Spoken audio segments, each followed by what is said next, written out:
Thinking about retiring in St. George? It's beautiful, but it's not perfect. Today, we're covering 7 real reasons people decide against retiring here. From weather extremes to affordability, we're unpacking everything that you won't see in the brochures. We're Nick and Michon, relocation experts of Southern Utah. We help retirees navigate these exact challenges every week. Stick with us until the end of this video because we're going to dive into not only the problems, but also provide you with solutions and remedies for these potential issues if St. George even still remains on your radar after watching this video. Reason number 1 why you may want to avoid retiring here in St. George is the extreme summer heat. Summers are intense, with average temperatures exceeding 90 degrees for roughly 4 months and topping 100 degrees for roughly 60 days. And we are currently in the heat of it. If you can't tell, you probably can't tell in this video, but I am currently melting. We are in the middle of July and it is hot. Now let's cover the solution. Plan your outdoor activities in the early mornings or in the late evenings.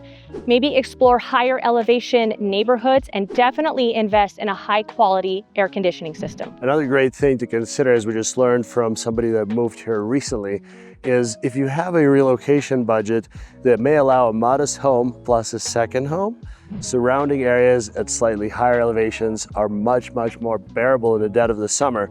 For instance, going just 50 miles north of Cedar City drops the temperatures by 10 to 20 degrees. And if you've got a beautiful cabin somewhere up in the mountains, you could get it for a portion of your total relocation budget and have 2 homes, one that you could use seasonally and one that is absolutely perfect as soon as you see snow in the mountains. A lot of our clients also circumvent the issue of hot summers by buying a place that accommodates for RV parking or an RV garage, so you get yourself that beautiful motorhome that you've been dreaming about and finally get to explore all 30 other states or so that don't get so bloody hot in the summer. If you have done any research prior to watching this video, then you probably already know that St. George is located in such a great spot geographically. You're less than a day trip from many national parks, and you could be up to Montana in just a 10-hour drive. So pretty much any time of the year, you're likely to be much cooler there. Reason number 2 why you may want to avoid retiring in St. George, the rapid growth in traffic. Population of St. George has surged more than 14.8% since 2020, 110,000 now, causing more traffic and congestion on key routes like I-15. People are stuck in the past. 2020 had a huge population explosion.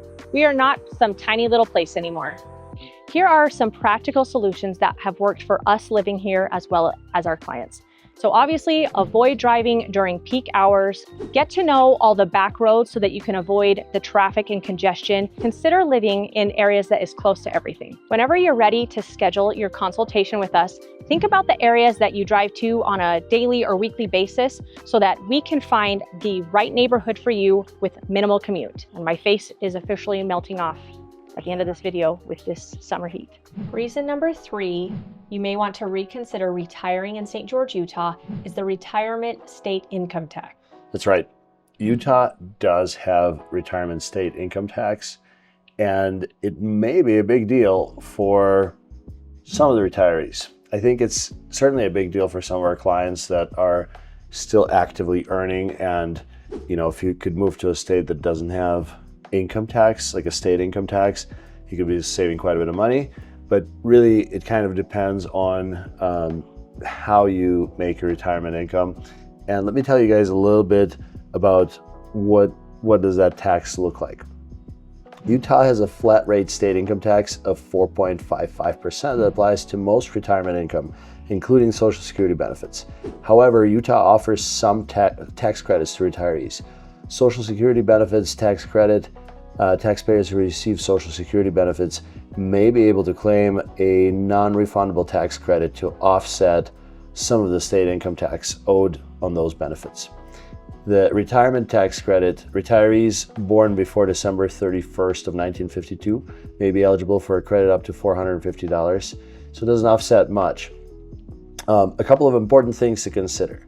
Pensions are generally taxable, but railroad retirement benefits are exempt. 401k and IRA distribution income from retirement accounts like 401k and IRA is taxable. Military retirement pay, if you happen to receive military retirement pay, thank you for your service. Military retirement pay is no longer taxable in Utah. Eligible taxpayers may qualify for a credit on their taxable military retirement income. With that being said, your retirement income is most certainly taxed here in the state of Utah compared to 13 other states that don't tax you in your retirement income. From the list of these 13 states, and I'll give you guys the full list, we find that sometimes some of the people that are shopping between southern Utah are opting out for Nevada, they're opting out for Florida. Nevada and Florida are really top two. And possibly if they're okay to, cooler weather, South Dakota. So these 13 states are Alaska, Florida, Nevada, New Hampshire, South Dakota, Tennessee, Texas, Washington, and Wyoming. So I guess some people that prefer to retire here are also considering the state of Texas. With all that being said, there's one more thing to consider. Government-funded services, like state-funded services, need to receive their funding from somewhere. And we've compared in one of our previous videos the cost of living here to the cost of living in some of these other states. And it turns out that all of the state services that you get either for free at a lower cost here, like for instance, property taxes, vehicle registration, things like that, are costing you significantly less in the state of Utah because Utah does have a state income tax compared to some of the states that don't. Yeah, that makes sense. But with all that being said, our biggest advice to you would be to talk to your wealth advisor, talk to your CPA to see what your retirement budgeting should really look like and whether or not the Utah tax laws would be a big deal for you. Number 4 on our list of reasons that you may want to reconsider moving to St. George, Utah is affordability. St. George is definitely not as affordable as it used to be, but I'm sure that's the case everywhere. I feel like affordability has been a bit of a crisis for pretty much everywhere coast to coast, and it is just so hard to get a bearing around what things are worth and what things cost in today's economy. So we usually try to lean on like a third-party website, and as you guys have probably seen our past videos, we like to use bestplaces.net. And if you can visit for yourself, you can spend hours there. We're not affiliated with them, they're not paying us, although they should. So if we head over to bestplaces.net, you can see that as a family, you can expect to spend about 43% more to live here compared to the national average. On average, you should be earning somewhere around $7,740 a month, which is a total of about $92,000 a year, almost $93,000 a year for a family. But I'm sure most of that's coming from housing prices because cost of groceries are pretty similar. Yeah. And then our utilities are actually pretty lower to the national average. We'll jump into it. It'll actually break it down. What's interesting is for a single person, it takes about $3,500 a month to survive in St. George, according to bestplaces.net, which is about $42,000 a year in income. And St. George cost of living is at 109.9, so it's nearly 9.9% higher than a national average, but it's 3.8% lower than the Utah average. So St. George is still cheaper than Salt Lake. The components that increase or make up that cost of living is typical home cost is around $485,000, which is 43.4% more expensive than the national average of $338,000, and 5% less expensive than the average Utah home. So you can still find some really good deals here. And that was one of the ways to remedy, the overall cost of living here would be to work with an experienced agent just to make sure that you could at least save some money on the major expense, the major expense that drives up the cost of living in terms of average person's standard costs and monthly obligations. It's usually shelter. You spend the most on shelter. Well, and we're starting to see a lot of deals in our current market. We are. So groceries are about 93% to national average. Housing is at 144%, so it's almost Wow, 150% to national average. Utilities are around 95%. So can you afford to live in St. George? In order to afford to live here comfortably, a minimum annual income of 92,880 for a family and 42,000 for a single person is recommended. Our advice to you, if you're trying to navigate through this, St. George is most certainly not the cheapest place to live, but I would say it's a world-class city without a world-class city size. So if you're looking at St. George versus some of the cheaper places, in my opinion and in my experience, you pay exactly for what you get. That's what I was going to say, is you definitely get what you pay for. You get what you pay for, but it is important to be comfortable. So especially if you're in a fixed income, I would recommend getting in touch with a area expert like Mashawn or myself, and just kind of chatting overall about what is it going to cost for you to live here. And what's most important to you. So Right, and really spend some time to do your due diligence to make sure that you can afford it, because if you can't afford to live here, you're going to hate it. yeah. Number 5 on our list of reasons you may want to reconsider moving to southern Utah is seasonal tourists in crowds. So I would say we kind of pick up in spring and fall. We pretty much stay kind of, the seasonal crowds and tourists remain throughout our winter because our winters are very mild. I think it's important to consider that when the weather is beautiful everywhere else, it's usually really, really hot in St. George. Yeah, that's And true. when the weather is terrible in a lot of parts of our country, the weather is beautiful here. So if you're watching this video and you're somewhere in the Midwest, you're probably used to snow season, mud season, a little bit of spring, and then summer, which is, about 6 to 9 months of weather where it might rain, it might not, it might snow, it might get windy, it might get cold. During that time, it's absolutely amazing here. Yeah. And then during the summertime, of course, it gets hot. So a lot of things that happen here, they start happening around, right around the Parade of Homes, right? Yeah. February kind of kicks it off. Yeah.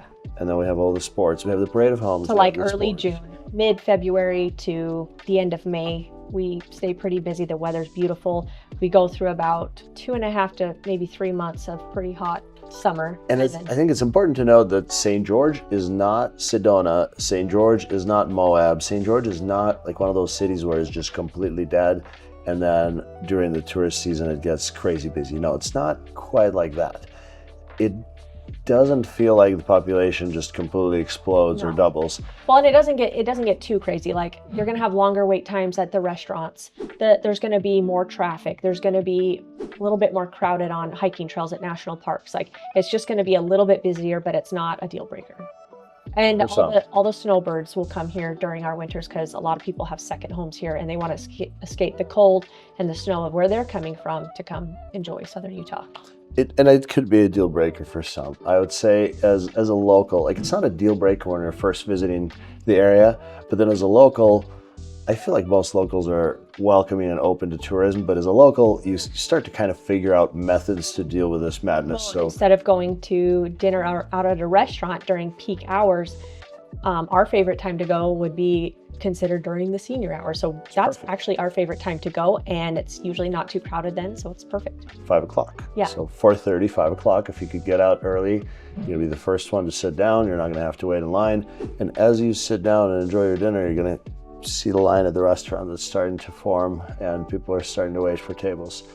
Some of the other things that we enjoy doing as locals, like for instance, if you wanted to go to San Halo State Park or hike any of the local trails, and we're assuming that if you're watching this video, you plan on being retired or at least having a pretty open schedule. If you could enjoy the local state parks, national parks, nature amenities, hiking trails, biking trails, if you could do that Monday through Thursday during the week, you'll find that you pretty much can have the trail or the lake to yourself. And other things that bring seasonal tourists and crowds are going to be, majority of it, well, besides the Parade of Homes during early spring, would be during the fall. We have the Ironman, we have several marathons, the Huntsman Senior Games, so a lot of that will bring. They're beautiful to watch. A lot of people come here to support and spectate, and they're not beautiful to deal with if you're trying to drive across town in your car and now you're having to find new routes. And this area has challenging mountain topography, so often there's only one way to get to a certain place.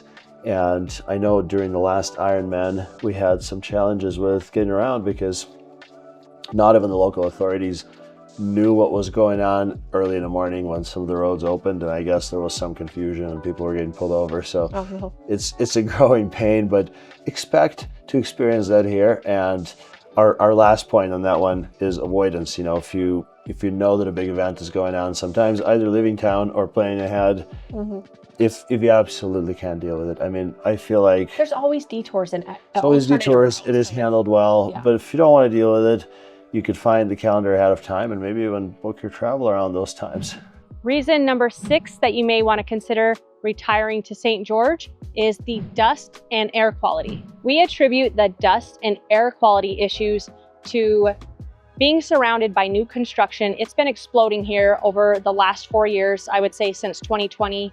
And just being in a high heat desert climate in general, we personally obsess about air quality, and I check the air quality a couple times a week. I actually just want to see what it is right now. Right now it's 92 degrees and the air quality is 60 right now. And our normal is around 25 to 30. So it is a little elevated, and you'll notice that the skies are a little bit hazy and milky, which I'm born and raised here in Southern Utah, and this is not what our normal skies look like. Normally you can see the mountains in a distance and they're super crispy and clear.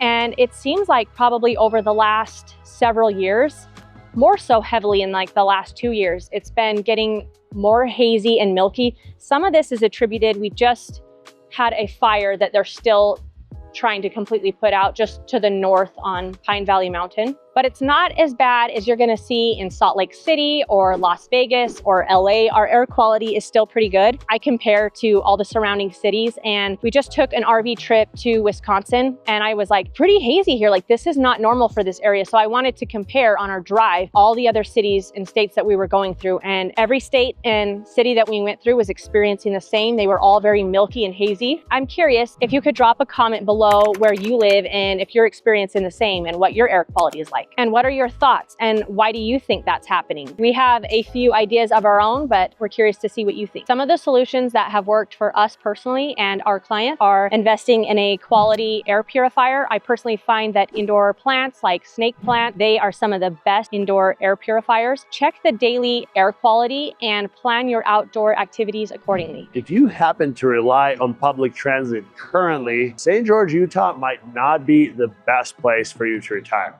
This brings us to point number 7. Public transportation in St. George, Utah may be lackluster when compared to some of the other communities like LA, Chicago, New York, or any big metro area anywhere in America. I remember living in Chicago and being able to hop on a bus and get all the way across the city with frequent bus stops and access to subway pretty much anywhere I went.